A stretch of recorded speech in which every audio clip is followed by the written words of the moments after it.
Time juga menyoroti dinasti politik yang dibentuk oleh Jokowi.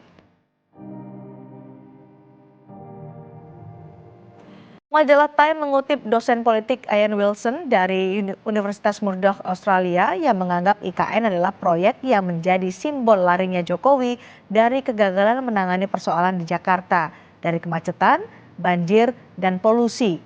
Time bahkan membandingkan antara pusat pemerintahan Naypyidaw, ibu kota Myanmar yang dibangun tahun 2005 oleh rezim militer untuk melindungi para pemimpin negara Myanmar dari pemberontakan.